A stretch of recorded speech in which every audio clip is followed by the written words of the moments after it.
ওই খেলোয়াড়, একজন খেলোয়াড় খেলাটাকে সে তার নিজের জীবনে প্রফেশন বানিয়ে নিয়েছে, ইনকামের একটা মাকসাম বানিয়ে নিয়েছে, ইনকামের একটা সোর্স বানিয়ে নিয়েছে। সে খেলাধুলা হারামকে ওই ব্যক্তির মাঝে একটু দাঁড়িয়ে আছে, একটু নামাজ পড়ে, মাঝে মাঝে একটু ইসলামের অনুসরণ করে চলে, এই কারণে সে ওই ব্যক্তিটাকে আইডল মানায় নিল, আর ইমামের ফতুয়াটাকে সে বিদ্যাঙ্গুলি দিয়ে দিল।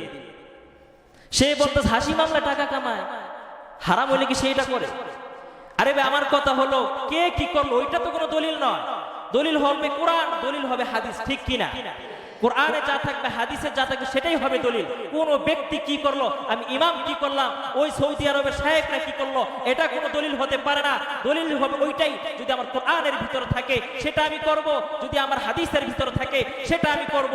কোরআনে নাই, হাদিসে নাই, পৃথিবীর সমস্ত মানুষ যদি করে, আল্লাহর কসম সেই কাজ আমার জন্য কোনোদিন হালাল হতে পারে না, হালাল হতে পারে না। সমাজ আজকে নষ্ট হয়ে যাচ্ছে। এই মানুষগুলো কাদেরকে আইডল মানে নিছে আপনাদের খবর নাই। সে কি যুক্তিটা দিল, একটা অমূলক একটা যুক্তি, হাসি মামলায় খেলে, এই কারণে এটা তার কাছে হালাল। আর আমি যে তাকে হাদিস শোনাইলাম, আমি তাকে বিভিন্ন শরীয়তের মাসআলা শোনাইলাম, এটা তার কাছে পছন্দনীয় না, পছন্দনীয় না। এটা তো কোনো প্রভাব। হ্যাঁ, খেলাধুলা যদি কেউ যদি শরীর চর্চার জন্য করে, বিনোদনের জন্য করে, জাস্ট বিনোদন, এখানে কোনো হার জিতের জন্য কোনো প্রফেশন থাকবে না, কোনো টাকা থাকবে না, জুয়া থাকবে না, কোনো টাকা ধরাধরি থাকবে না, কিচ্ছু থাকবে না। কেবলমাত্র একটু বিনোদন এবং শরীর এক্সারসাইজ করার জন্য, ফিজিক্যাল এক্সারসাইজ করার জন্য যদি কেউ করে, তাহলে সেই ক্ষেত্রে তার জন্য অনুমতি থাকতে পারে। তবে হ্যাঁ, শর্ত সাপেক্ষে। শরীয়তের কোনো বিধিবিধান লঙ্ঘন করা যাবে না, পর্দার লঙ্ঘন করা যাবে না। তুমি খেলাধুলাকে প্রফেশন বানিয়ে নিলা, খেলাধুলাকে নিজের জীবনে ইনকামের একটা অন্যরকম সোর্স বানিয়ে নিলা। খেলাধুলা তো তোমার ইনকাম সোর্স হতে পারে না। সামনে যে আয়াতে কারিমা তেলাওয়াত করলাম, এই আয়াতের ভিতর হয়তো আপনারা অনেকে বুঝতে পারছেন আমি বিসমিল্লাহ পড়েছিলাম আয়াতের ভিতর, ঠিক না? পূর্ণ কোরআন মাজিদের ভিতরে সূরার সংখ্যা কয়টা কেউ জানেন? কয়টা? 114 খানা সূরা। যারা জানেন না তারা শুনে রাখেন। পুরা কোরআনের ভিতর পারা আছে 30টা। 30 পারার ভিতর সূরা সংখ্যা 114টা, আয়াতের সংখ্যা 6666, 4টা 6। তো যাই হোক, মতভেদ থাকতে পারে কম বেশি। তো এখন আমরা জানি যে কোরআন মাজিদের প্রত্যেকটা সূরা শুরুতে আল্লাহ পাক বিসমিল্লাহ দিয়ে দিয়েছেন, ঠিক কি না ভাই? প্রতিটা সূরার শুরুতে আল্লাহ পাক বিসমিল্লাহ দিয়ে দিয়েছেন। এই বিসমিল্লাহ এটা কোরআনের অংশ। কিসের অংশ? কেউ যদি বিসমিল্লাহ যদি মহব্বত নিয়ে সওয়াবের আশায় যদি শুধু বিসমিল্লাহ পড়লো, আর কিছু পড়লো না, তারপরও সে কোরআন তেলাওয়াতের সওয়াব পেয়ে যাবে। কিচ্ছু লাগবে না, শুধু বিসমিল্লাহ পড়বেন। বিসমিল্লাহির রহমানির রহিম, বিসমিল্লাহির রহমানির রহিম, বিসমিল্লাহির রহমানির রহিম। বিসমিল্লাহ পারেন না আপনারা? হ্যাঁ, কোরআন তেলাওয়াত জানেন না, অসুবিধা নাই। আপনি বসে বসে শুধু কি পড়বেন? বিসমিল্লাহির রহমানির রহিম। প্রতিটা হরফে হরফে আল্লাহ পাক 10 থেকে 700 গুণ পর্যন্ত সওয়াব বৃদ্ধি করে দিবেন। কোরআন তেলাওয়াত আপনি সূরা বাকারা তেলাওয়াত করলে যেই ফজিলত পাবেন, এই বিসমিল্লাহির রহমানির রহিম পড়লে হুবহু একই সেম ফজিলত আপনি পেয়ে যাবেন। অনেকে বলে যে হুজুর কোরআন তেলাওয়াত জানি না। আপনি বসে বসে বিসমিল্লাহ পড়েন, কারণ বিসমিল্লাহ কোরআনের অংশ। বিসমিল্লাহ কেউ বললো, সে কেমন যেন কোরআন মাজিদ তেলাওয়াত করে ফেললো। সুবহানাল্লাহ। তো বলতেছিলাম, প্রতিটা সূরা শুরুতেই আল্লাহ পাক বিসমিল্লাহ দিয়ে দিয়েছেন। কেবলমাত্র একটা সূরা শুরুতে বিসমিল্লাহ নাই, কেউ জানেন সেটা? সূরা তাওবা বা সূরা বারাআ। এই সূরা তাওবার শুরুতে কি নাই? বিসমিল্লাহ। তাহলে 114 খানা সূরার ভিতর একটা সূরা শুরুতে বিসমিল্লাহ নাই, তাহলে কয় সূরাতে বিসমিল্লাহ আছে? 113টা। আচ্ছা, আরেকটা সূরার ভিতরে আল্লাহ পাক ডাবল বিসমিল্লাহ দিয়ে দিয়েছেন, অর্থাৎ সূরার শুরুতেও বিসমিল্লাহ আছে এবং সূরার ভিতরে মাঝখানে আল্লাহ পাক বিসমিল্লাহ দিয়ে দিয়েছেন। সুবহানাল্লাহ। তাহলে প্লাসে মাইনাসে একদম বরাবর হয়ে গেছে। ওই যে তাওবার শুরুতে যে বিসমিল্লাহটা মাইনাস হয়েছে, সূরা নামলের ভিতরে আল্লাহ পাক 2টা বিসমিল্লাহ দিয়ে তাওবার মাইনাসটা পূরণ করে দিয়েছেন। সুবহানাল্লাহ। তাহলে আমরা মোট কয়টা বিসমিল্লাহ পেয়ে গেলাম? 114 খানা বিসমিল্লাহ আমরা পেয়ে গেলাম। এই কোরআন মাজিদ নাজিল হওয়ার মাধ্যমে যে বিসমিল্লাহ প্রচলন হয়েছে তা নয়, কারণ কোরআনের ভিতর আল্লাহ পাক নবীকে যে ওহী করেছেন, নবীকে জানিয়ে দিয়েছেন হযরত সুলাইমান আলাইহিস সালাতু ওয়াস সালাম এবং রানী বিলকিসের ঘটনা। আপনারা শুনছেন না এটা? যাই হোক, ওই রানী বিলকিস এবং সুলাইমান আলাইহিস সালাতু ওয়াস সালামের একটা ঘটনা ছিল। সুলাইমান নবী তো সে সারা বিশ্বের তিনি রাজা ছিলেন, রাজত্ব করছেন সারা পৃথিবী। বাতাস পর্যন্ত তার কথা শুনেছে, জিন্নাতরা পর্যন্ত তার কথা শুনেছে, পশু পাখি গর্তের পিপিলিকা পর্যন্ত তার কথা শুনেছে। এই সূরার নামই রাখছে এই পিপিলিকার নাম দিয়ে সূরাতুন নামল। নামল শব্দের অর্থ হলো পিপিলিকা। এই পিপিলিকার সাথে একটা ঘটনা ঘটেছে, এই সূরার ভিতরে সেই নামলের কথা আসছে, পিপিলিকার কথা আসছে, এই কারণে সূরার নামই রাখছে পিপিলিকার সূরা। সুবহানাল্লাহ বলবেন না? তো আল্লাহ তাআলা তার হাবিবকে জানায় দিলেন, ও হাবিব, সুলাইমান যে রানী বিলকিসের কাছে যখন চিঠি চিরকুট পাঠাইলেন, ঘটনাটা একটু না বললে বুঝবেন না।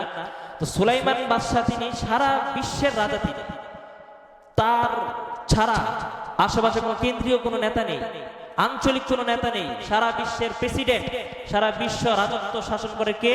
সুলাইমান আলাইহিস সালাতু ওয়াস সালাম। তিনি আল্লাহর কাছে রাজত্বটা চেয়ে নিয়েছিলেন, পশু পাখি পর্যন্ত তার কথা শুনে আল্লাহর কাছে সেই দোয়া করেছেন, রব্বি হাবলি মুলকাল লা ইয়ানবাগি লিআহাদিন মিন বাদি। আল্লাহ আপনি আমাকে এমন রাজত্ব দিন যেই রাজত্ব আমার পূর্বে কাউকে দেননি, আমার পরবর্তীতে কেউ পাবে না, এমন রাজত্ব আমাকে দিন। আল্লাহ পাক তাকে এমন রাজত্ব দিয়েছে, শুধু মানুষ না, শুধু জিন্নাত না, পশু পাখি যত সৃষ্টি রয়েছে সমস্ত সৃষ্টি তার অনুসরণ করত। সুবহানাল্লাহ। কিন্তু হঠাৎ করে একদিন এক জিন আয়েশা খবর দিল, বাদশাহ আপনার কথা সবাই মানতে আমরা বাধ্য, কিন্তু অমুক জায়গায় কওমে সাবা ওই অঞ্চলের মানুষগুলো আপনার কথা শোনে না। সুলাইমান নবী তো রেগে গেলেন, কি আমার কথা শোনে না? কার কথা শোনে? বললেন যে সেই অঞ্চলে একটা রানী আছে, এক নারী নেত্রী আছে, ওই নেত্রীর কথা শোনে। আমাদের বাংলাদেশের মতো পুরুষ থাকতে নেত্রীর কথা শোনে। তো বলতে সুলাইমান নবী, অন্যজনের কথা মান তো ঠিক আছে, পুরুষের কথা, মেয়ে লোকদেরকে নেত্রী বানিয়ে রাখছে, যে কারণটা কি? তো জিন্নাতকে বলল সেই এলাকাটা কোনটা? নির্বোধ এলাকা, ওইখানে কি কোনো পুরুষ নাই নাকি সব হিজড়া? এরা পুরুষ থাকতে মহিলারা এরা নেতা বানায় রাখছে, কারণটা কি?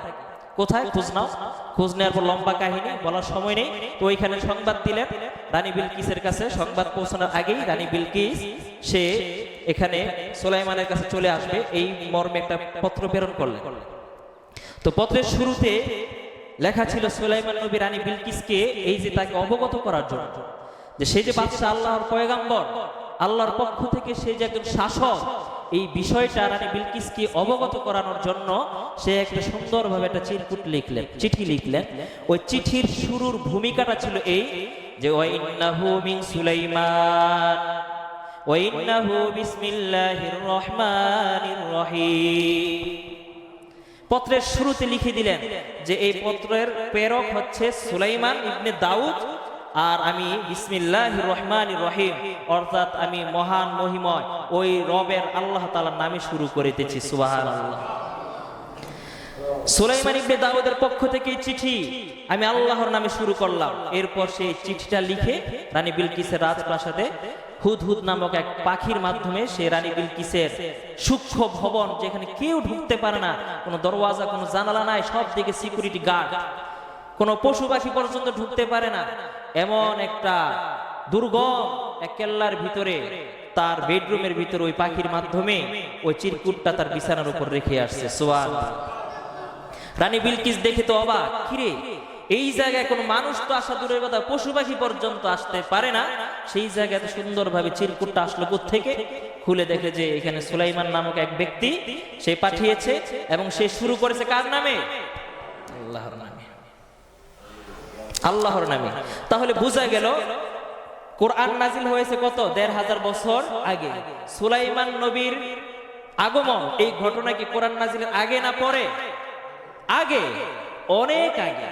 তাহলে সুলাইমান নবীর এই বিসমিল্লাহির রহমানির রহিম লেখার এই ঘটনাটা যেহেতু আল্লাহ পাক কোরআন মাজিদের ভিতরে নবীকে জানিয়ে দিলেন, তাহলে বোঝা গেল এই বিসমিল্লাহির রহমানির রহিম এই লেখা এবং এর ব্যবহার এটা কোরআন নাজিলের পর থেকে নয়, বরং এটা পৃথিবীর আরো শুরু থেকে শুরু, ঠিক কি না? অনেক আগে থেকে এটা শুরু। বিসমিল্লাহির রহমানির রহিম। হাদিস শরীফের মধ্যে প্রিয় নবী সাল্লাল্লাহু আলাইহি ওয়াসাল্লাম বলেন, কুল্লু আমরিন জিবালিন লাম ইউবদা বিসমিল্লাহ ফাহু আকতা আও আবতা। নবীজি বলেন যে যে কোনো ভালো কাজ প্রত্যেক এমন ভালো কাজ যেটা আল্লাহর নামে শুরু করা হয়নি। কার নামে? আল্লাহর নামে যেটা শুরু করা হয়নি সেটা অসম্পূর্ণ, বরকত শূন্য। নাউজুবিল্লাহ। তাহলে আমরা যত ভালো কাজ করব, ভালো কাজ শুরু করার আগে কার নাম নিব? আল্লাহর নাম নিব। মন্দ কাজ শুরু করার আগে আল্লাহর নাম নেওয়া যাবে? জায়েজ তো নাই, বরং কেউ যদি এটাকে সওয়াব মনে করে তার ঈমান চলে যাবে। ঈমান আজকে প্রায় 3 বছর হয়ে যায়, হয়তো সম্ভাবনা 21 সালে। আপনারা হয়তো অনেকে নিউজ দেখেছেন, চলচ্চিত্রে একজন নায়ক, নাম কি, রিয়াজ, তার শ্বশুর লাইভে এসে সুইসাইড করেছিল। পিস্তল ঠেকিয়ে সে লাইভে এসে সুইসাইড করেছিল। আপনারা কেউ জানেন ঘটনাটা? হ্যাঁ। তো সে আত্মহত্যার আগে সে কালিমা পড়েছিল, লা ইলাহা ইল্লাল্লাহু মুহাম্মাদুর রাসূলুল্লাহ। এরপরে সে নিজের জীবন নিজেই সে নষ্ট করে দিয়েছে। তো এই যে সে নিজের জীবন নিজে নষ্ট করলো, এই কাজটা ভালো না খারাপ? কথা বলেন। এই খারাপ কাজ শুরু করছে সে আল্লাহর নাম নিয়ে।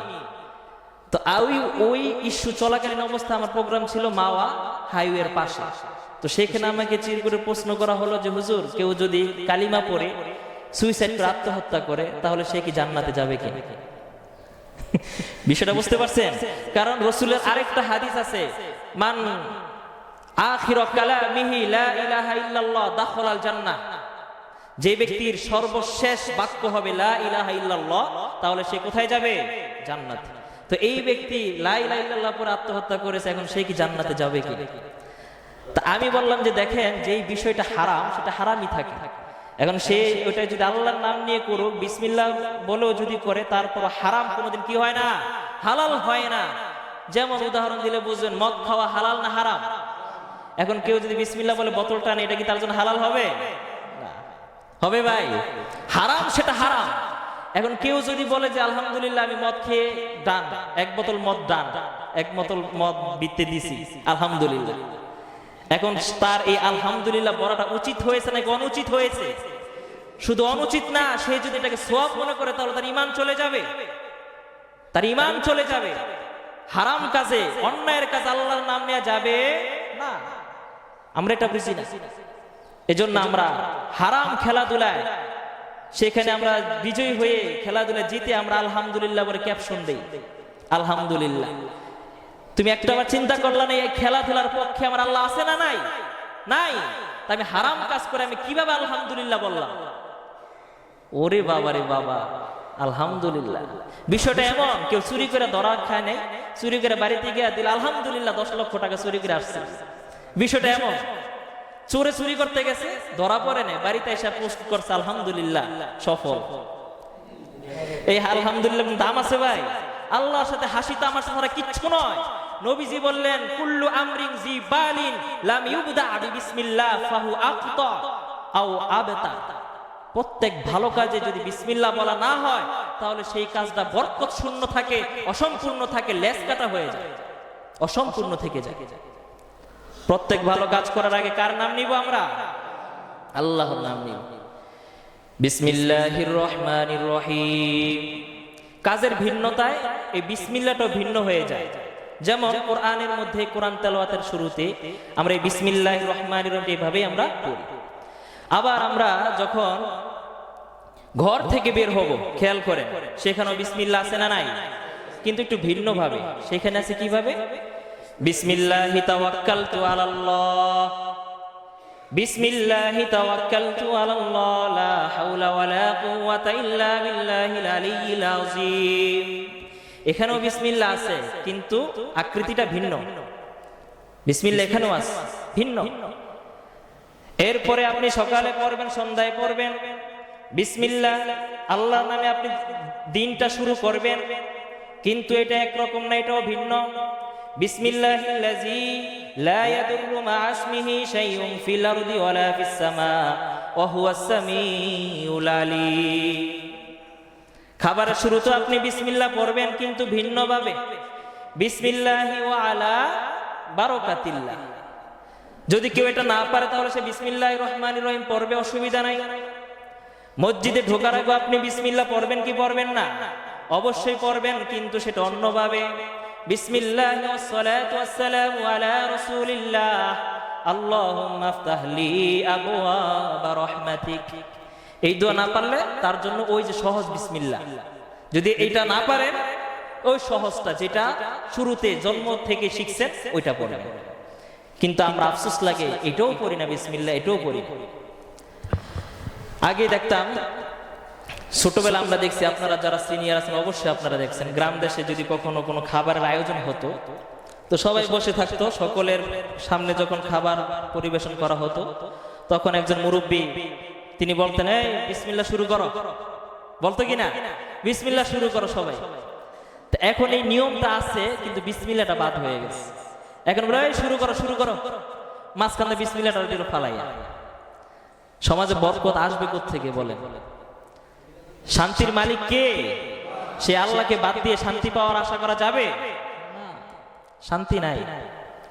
অথচ বিসমিল্লাহর ফজিলত দেখেন কত। হাদিসে পাকে আল্লাহর রাসূল সাল্লাল্লাহু আলাইহি ওয়াসাল্লাম বলেন, কোন ব্যক্তি যদি ঘর থেকে কোনো জায়গায় বের হয়ে যায়, সফরে যায়, ঘর থেকে বের হওয়ার সময় যদি বিসমিল্লাহর আমলটা যদি সে করে, একটু ভিন্নভাবে করে, কিভাবে? ওই যে বললাম বিসমিল্লাহি তাওয়াক্কালতু আলাল্লাহ লা হাওলা ওয়ালা কুওয়াতা ইল্লা বিল্লাহ, এতটুকু পড়বেন। আমার সাথে একটু বলেন তো, বিসমিল্লাহি তাওয়াক্কালতু আলাল্লাহ লা হাওলা ওয়ালা কুওয়াতা ইল্লা বিল্লাহ। এই তিনটা বাক্য যদি আপনি পড়ে যদি ঘর থেকে বের হন, তিনটা পুরস্কার। কয়টা? এক নাম্বার পুরস্কার আল্লাহর নবী বলেন, ওই ব্যক্তি ঘর থেকে বেরিয়ে যেই জায়গার গন্তব্যের উদ্দেশ্যে সে বের হবে, ওই গন্তব্যে আল্লাহ পাক তাকে সহজভাবে পৌঁছাইয়া দিবে। সহজে, গাড়ি ঘোড়ার কোনো পেরেশান হবে না, যানজটের ভিতরেও পড়তে হবে না, বা যানজটে পড়লো আপনার কোনো অসুবিধা হবে না, সহজে আল্লাহ পাক আপনাকে নিরাপদে পৌঁছে দিবে। দুই নাম্বার পুরস্কার হলো, কেউ যদি এই বিসমিল্লাহর আমল করে ঘর থেকে বের হয়, রাস্তাঘাটে যদি যত রকমের দুর্ঘটনা হোক না কেন, আল্লাহ রব্বুল আলামিন ফেরেশতাদের মাধ্যমে তাকে দুর্ঘটনা থেকে হেফাজত করবে। এ কারণে দেখা যায় গাড়ি অ্যাক্সিডেন্ট হয়, অনেক মানুষ মারা যায়, মাঝখান থেকে দুই একজন বেঁচে যায়। বেঁচে ফিরে কিনা ভাই? ওই বিসমিল্লাহর আমল, বিসমিল্লাহর আমল। তিন নাম্বার পুরস্কার, বিশ্বনবী বলেন, বিসমিল্লাহর আমল করে কেউ যদি ঘর থেকে বের হয়, তাহলে সে যেই কাজে যেই উদ্দেশ্যে বের হবে, যেই কাজটার জন্য সে বের হচ্ছে, ওই কাজটা আল্লাহ রাব্বুল আলামিন তাকে সহজভাবে তাকে অর্জন করিয়ে দেয়। আপনি যাচ্ছেন চাকরির ইন্টারভিউ দিতে, এই বিসমিল্লাহর আমল করে যদি যান, আল্লাহ পাক আপনার জন্য এই চাকরিটা যদি আপনার জন্য কল্যাণকর হয়ে থাকে, এই চাকরির ব্যবস্থা করে দিবেন কে? আল্লাহ। শুধুমাত্র কি? বিসমিল্লাহি তাওয়াক্কালতু আলাল্লাহ লা হাওলা ওয়ালা কুওয়াতা ইল্লা বিল্লাহিল আলিয়্যিল আযীম, বা ইল্লা বিল্লাহ এতটুকু পড়লে হয়ে যাবে বিসমিল্লাহর আমল। শুধু তাই নয় মুসলমান ভাইরা রে আমার, জাহান্নামের ভিতরে আযাবের ফেরেশতা থাকবে 19 জন। কয়জন? আরো জোরে, 19 জন ফেরেশতা জাহান্নামে থাকবে মানুষদেরকে আযাব দেওয়ার জন্য। জাহান্নামের আগুনগুলো, ইন্ধনগুলো আরো উত্তপ্ত করার জন্য জাহান্নামে আল্লাহ পাক কয়জন ফেরেশতা রাখছে? 19 জন ফেরেশতা রাখছে। এদিকে বিসমিল্লাহির রহমানির রহিম, এই পুরো বাক্যটা লিখতে হরফ লাগে 19টা। কয়টা? 19টা হরফ লাগে। আল্লাহর নবী বলেন, কোন বান্দা বান্দি যদি বিসমিল্লাহর আমলটা করে, এই বিসমিল্লাহর ভিতরে 19টা হরফের বরকতে আল্লাহ রাব্বুল আলামিন ওই বিসমিল্লাহর উপর আমলকারী ব্যক্তির জন্য জাহান্নামের 19 জন ফেরেশতাকে হারাম করে দিবে। 19 জন আযাবের ফেরেশতা থেকে তাকে মুক্তি দিয়ে দিবে।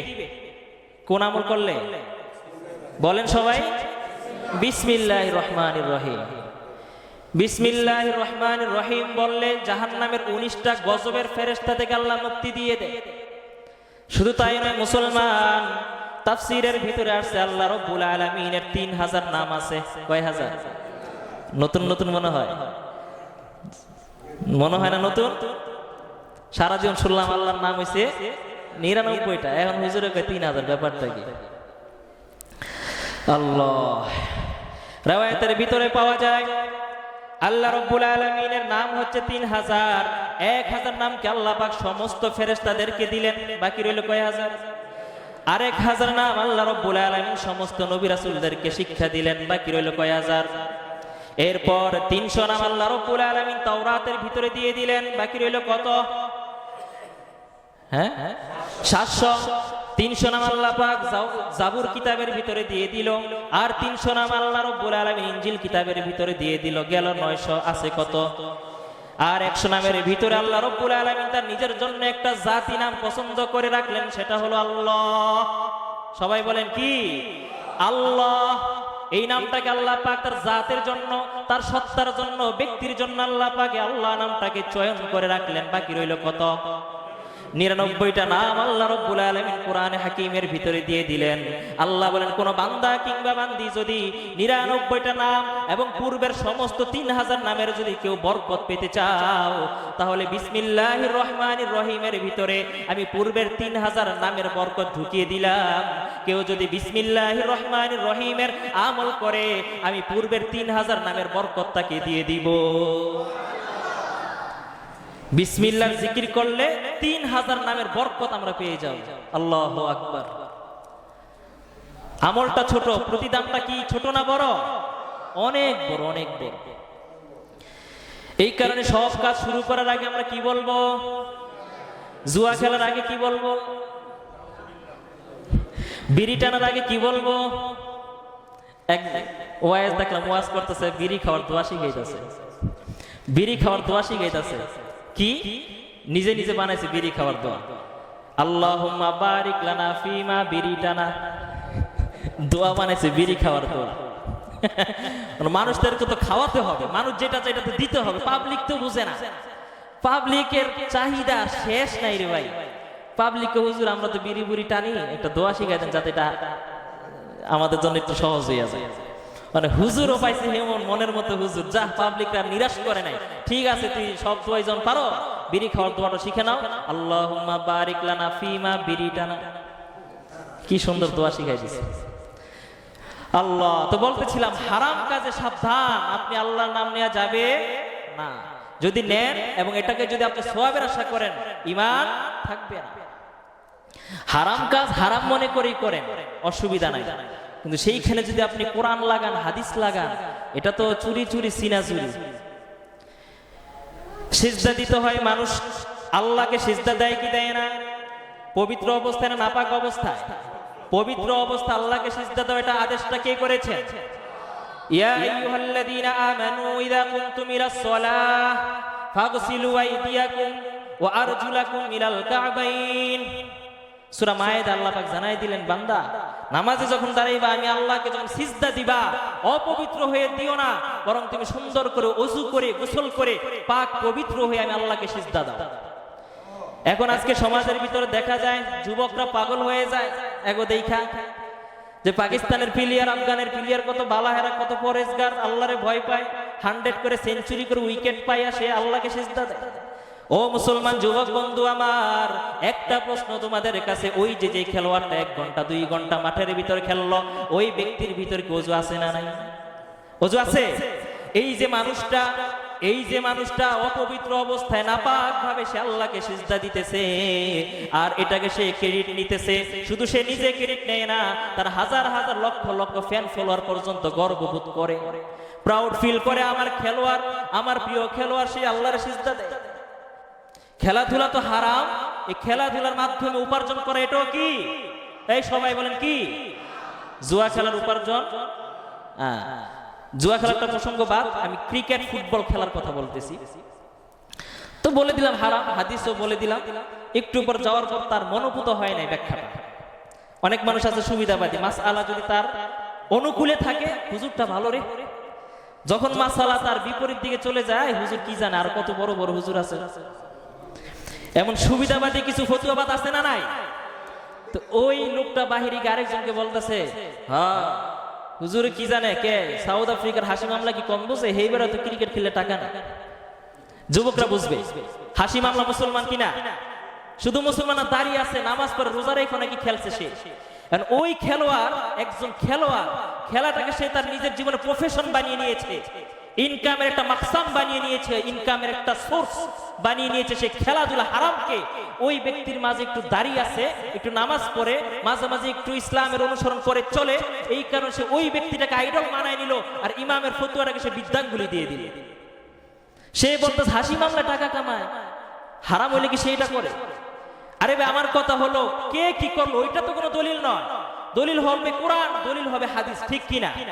কোরআনে যা থাকবে, হাদিসে যা থাকবে, সেটাই হবে দলিল। কোন ব্যক্তি কি করলো, আমি ইমাম কি করলাম, ওই সৌদি আরবের শায়েখরা কি করলো, এটা কোনো দলিল হতে পারে না। দলিল হবে ওইটাই যদি আমার কোরআনের ভিতরে থাকে সেটা আমি করব, যদি আমার হাদিসের ভিতরে থাকে সেটা আমি করব। কোরআনে নাই, হাদিসে নাই, পৃথিবীর সমস্ত মানুষ যদি করে, আল্লাহর কসম সেই কাজ আমার জন্য কোনোদিন হালাল হতে পারে না, হালাল হতে পারে না।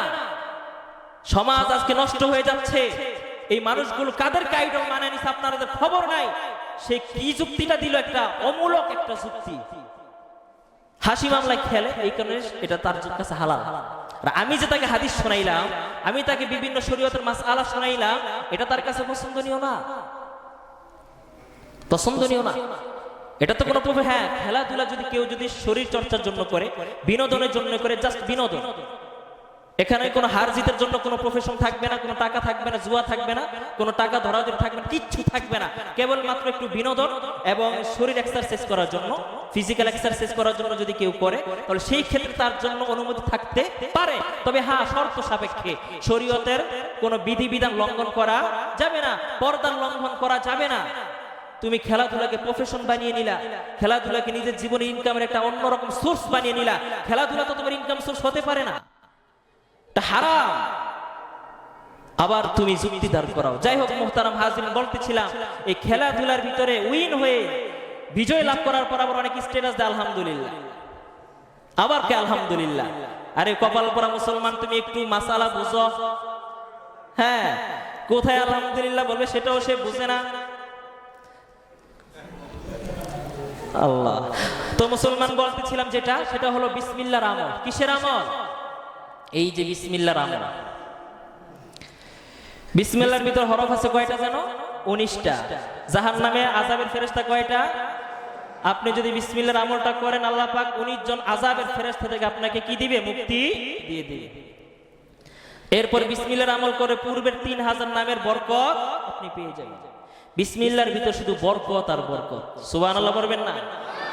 বিসমিল্লাহর ভিতরে শুধু বরকত আর বরকত। মুসলমান লম্বা তাফসীর হয়ে যায়, সময় নাই বলার মতো। একবার আল্লাহর নবী সাল্লাল্লাহু আলাইহি ওয়াসাল্লামের জামানায় একজন ইহুদি আর ইহুদির কন্যা সন্তান, বাপ মেয়ে বাস করে। বাবা ওই ইহুদি, মেয়েটাও ইহুদি। মহিলাদের থেকে, মুসলমান নারীদের থেকে এই ইহুদি কন্যাটা একবার শুনছে বিসমিল্লাহর ভিতর অনেক বরকত। বিসমিল্লাহ বলে কাজ করলে ওই কাজের ভিতর বরকত দেন কে? আল্লাহ বরকত দেয়। বিসমিল্লাহ বলে কোনো কাজ করলে ওই কাজের ভিতরে ক্ষতি হয় না। মুসলমান আজকে আমাদের অনেকের অভিযোগ, রাত্রে ঘুম আসে না, প্লেট খায়, ট্যাবলেট এখন কাজ করে না। আপনি বিসমিল্লাহর আমল চালিয়ে দেন, ওযু করে ডান কাত হয়ে শুয়ে আপনি 21 বার কিংবা 19 বার বিসমিল্লাহ পড়বেন। কি পড়বেন?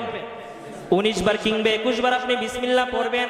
আল্লাহ রাব্বুল আলামিন আপনাকে 3টা পুরস্কার দিবে। কয়টা? 3টা পুরস্কার দিবে। 3টা ছাড়া আরেকটা পুরস্কার হলো আপনাকে সুন্দরভাবে নিরাপদ আপনাকে ঘুম দিবে, তাড়াতাড়ি ঘুমায় যাবে। এটা বাদই দিলাম, এটা ছাড়া 3টা। 1 নাম্বার ফজিলত হলো বিসমিল্লাহর আমল করে কেউ যদি ঘুমায়, ওই ঘুমের অবস্থায় সে কোনোদিন কোনো খারাপ স্বপ্ন দেখবে না। খারাপ স্বপ্ন দেখবে না। অনেকে স্বপ্নের ভিতর অনেক ভূত জিন ভূত দেখে দেখে লাফ দিয়ে উঠে যায়, ভয় পায়। আবার অনেকের ভিতরে, অনেক যুবকদের ভিতরে হয় যারা আনমেরিড, তাদের ভিতরে অনেক সমস্যা হয়ে যায়, ফজর নামাজ পড়তে পারে না। তোমরা বিসমিল্লাহর আমল করো, আর কোনো কবিরাজের কাছে যেতে হবে না, কোনো আংটি, কোনো তাবিজ লাগবে না। সবচেয়ে বড় পাওয়ারফুল তাবিজের নাম হলো আল কোরআন, ঠিক কি না? বিসমিল্লাহর আমল চালিয়ে দাও, তোমার যৌবন নষ্ট হবে না, চেহারা ভাঙবে না। পোলাপানের অবস্থা এমন হয়ে যায়, 14-15 বছর ছেলেদের দেখলে মনে হয় 80 বছরের বুড়া। বলতে চায় না, লজ্জায়। আর কোন আমল লাগবে না, কোন ডাক্তার কবিরাজ লাগবে না, বিসমিল্লাহর আমল চালিয়ে দাও।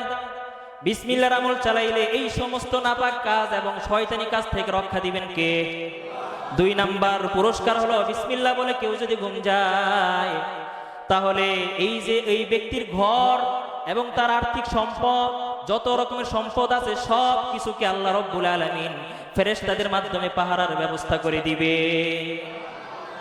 3 নাম্বার পুরস্কার হলো এটা, যদি ভাগ্য ভালো থাকে, বিসমিল্লাহ করে যদি ঘুমায়, তাহলে কপাল ভালো হলো ওই ব্যক্তি ঘুমের ভিতরে বিশ্বনবীর সাথে মোলাকাত হয়ে যাবে। বিসমিল্লাহর আমল, বিসমিল্লাহর আমল এটা সব কিছু থেকে আপনাকে নিরাপদ দিবে। দামেস্কের মসজিদে আল্লাহ রসুলের এক সাহাবী বসা, আবু দারদা রাদিয়াল্লাহু তাআলা আনহু, আবু দারদা রাদিয়াল্লাহু তাআলা আনহু দামেস্কের এক জামে মসজিদে বসা। এমন তো অবস্থায় তাকে আরেক সাহাবী সংবাদ দিল যে হযরত, আপনার এলাকায় আপনি যেখানে থাকেন, যেই বাড়িতে থাকেন, আশপাশ তো আগুনে পুড়ে যাচ্ছে, আগুন লেগে গেছে, বিশাল আগুন, বিশাল অগ্নিকাণ্ড শুরু হয়ে গেছে। এই সংবাদ যখন দিল, বলেন তো কেউ ঠিক থাকতে পারে? আমি আপনার হলে কি করতাম? কি এর নামাজ, কি এর কি, যা আগে দৌড়তে বাড়ি বাসা। ওই সাহাবী শুনলো, কর্ণপাত করলো না, কিচ্ছু করলো, কোনো প্রতিক্রিয়া নাই। তো ওই সাহাবী আবার সংবাদ দিল, হযরত আপনার বাড়িতে তো আগুন লেগে গেছে। 2-3 বার বলার পর যখন দেখলো যে না, তার ভিতরে কোনো তো ভয় নাই, পেরেশানি নাই, তো বললো, হযরত আপনার বাড়িতে আগুন লাগছে, আপনি এখন নিরাপদে কিভাবে এখানে বসে আছেন, জিকির করতেছেন, আপনার কি একটু বাড়ির মায়া নাই? ওই হযরত আবু দারদা রাদিয়াল্লাহু তাআলা আনহু আল্লাহর রাসূলের সাহাবী, আল্লাহর রাসূলের সাহাবী আবু দারদা বলে, ও ভাই, আমি বিশ্বনবীকে আমার নিজ কানে বলতে শুনেছি, দয়াল নবীজি বলে, কোন ব্যক্তি যেই বাড়িতে বসে একটা দোয়া পড়বে, সেই দোয়াটা হলো বিসমিল্লাহি লা ইয়াদুররু মা ইসমিহি শাইউন ফিল আরদি ওয়ালা ফিস সামা ওয়া হুয়াস সামিউল আলীম। রহমতের নবী বললেন, যেইখানে বসে, যেই বাড়িতে বসে এই দোয়াটা পাঠ করা হয়, ওই বাড়িটার ভিতরে কোনোদিন আগুন, কোনো দুর্ঘটনা ঘটতে পারে না। সুবহানাল্লাহ। আমি আজকে সকালবেলা আমার বাড়িতে বসে এই আমলটা করে আসছি, বিসমিল্লাহর আমল আমি করে আসছি রে বন্ধু। আমার বিশ্বাস, আমার ঈমান আছে আল্লাহ রব্বুল আলামিন সমস্ত জায়গায় যদি পুরো সারখার হয়ে যায়, আমি আবু দারদার বাড়িতে কোনোদিন আগুন আসবে না। তারপর আসলে দেখা গেল, খোঁজ নিয়ে দেখা গেল আগুন জ্বলতে জ্বলতে আশপাশ সব শেষ, কিন্তু হযরত আবু দারদা রাদিয়াল্লাহু তাআলা আনহুর বাড়িতে আগুন আসে নাই। সুবহানাল্লাহ। বিসমিল্লাহর বরকত এটা। অনেক সময় মাল চুরি হয়ে যায়, মোবাইল চুরি হয়ে যায়, রুম থেকে, পকেট থেকে মোবাইল নিয়ে যায়, আপনি মোবাইলটা রাখবেন, বিসমিল্লাহ বলে রাখেন, আল্লাহ চাহে তো আপনার মোবাইল কোনোদিন চুরি হবে না, আপনার সম্পদ কোনোদিন চুরি হবে না। আপনি কোথাও গেছেন, আপনার মাল সামানা রয়েছে, মাল সামানাগুলো রেখে আপনার অন্যত্র যাওয়া দরকার, এমন হয় না ভাই? বাজার করে আসছে, বাজারে ব্যাগটা রেখে অন্য জায়গায় যাবে, এইটা ব্যাগটা রাখার মতো কেউ নেই, কার কাছে রাখবে? এমন কোন পরিচিত লোক, আবার অপরিচিত লোকের কাছে দিবে ভয়, দিলাম দিলাম সে নিয়ে ভাগ্যা গেল। বুঝেন নাই? বর্তমান জমানাতে বিশ্বাস নাই ভাই। তো আপনি বিসমিল্লাহ বলে রাখেন ব্যাগটারে, এই ব্যাগটারে চোর থেকে হেফাজত করবেন কে? এই বিশ্বাস থাকতে হবে অন্তরে। ও বিসমিল্লাহ বলে রাখলেন, বলেন যে কিরে বিসমিল্লাহ বলে তো রাখলাম, হুজুরের কথা মতো যদি আবার সুরো মুরো নেয় কোন তো জানা, যাই দৌড় দেই। এমন কচু পাতার ইমান নিলে কাজ হবে না, ইমান থাকতে হবে 100-এ 100। তো বলতেছিলাম, ওই যে আল্লাহ রসুলের জমানায় এক ইহুদি এবং তার মেয়ে, ইহুদির মেয়েটা মুসলিম নারীদের থেকে শুনছে বিসমিল্লাহর বরকতের ওয়াজ শুনছে।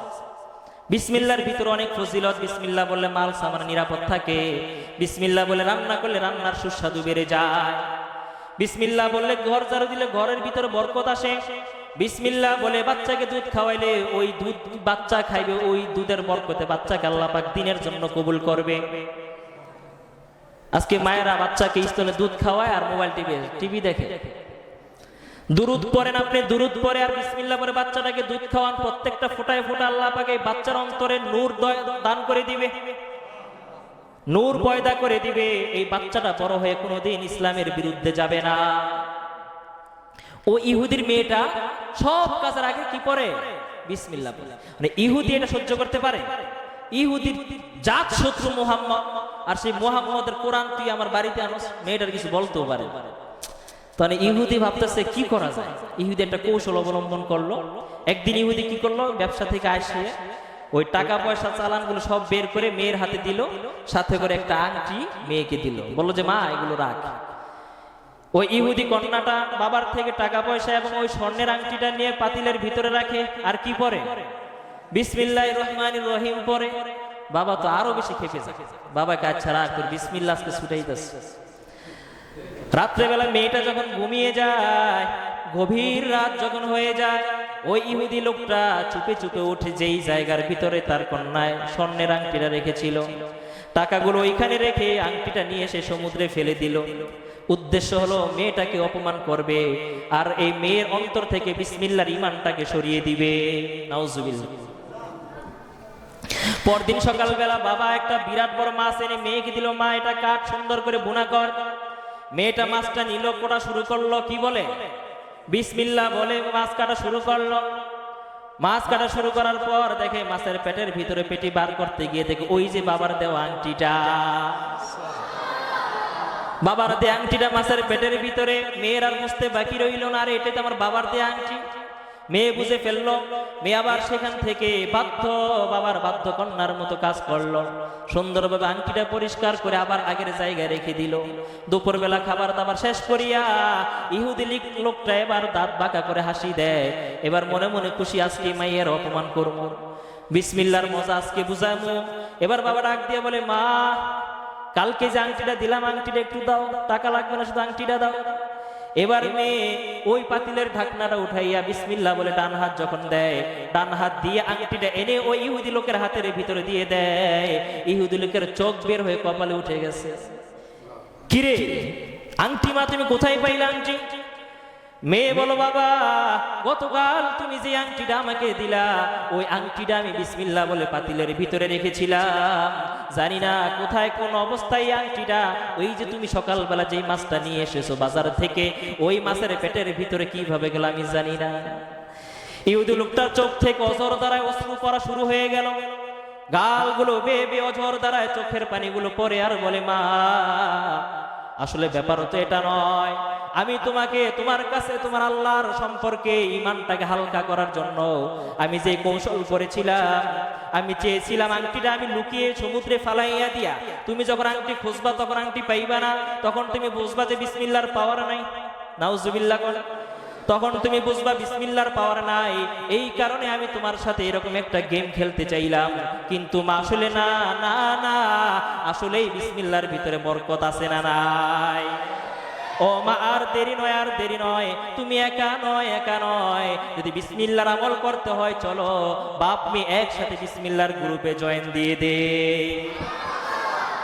বিসমিল্লাহর আমল করতে রাজি আছি তো সবাই? শুধুমাত্র বিসমিল্লাহির রহমানির রহিম পড়েন। আপনার কোরআন তেলাওয়াত আপনি জানেন না, সমস্যা নাই, বিসমিল্লাহ এটা কোরআনের অংশ। আপনি যদি সওয়াবের নিয়তে ঈমান নিয়ে যদি আপনি শুধুমাত্র কোরআন তেলাওয়াতের নিয়তে আপনি যদি বিসমিল্লাহির রহমানির রহিম পড়েন, তাহলে বিসমিল্লাহর বরকতে কোরআন তেলাওয়াতের সওয়াব দিয়ে দিবেন কে? আল্লাহ রাব্বুল আলামিন আমাদের সকলকে আমল করার তৌফিক দান করেন। ওয়া আখিরু দাওয়ানা আলহামদুলিল্লাহি রাব্বিল আলামিন।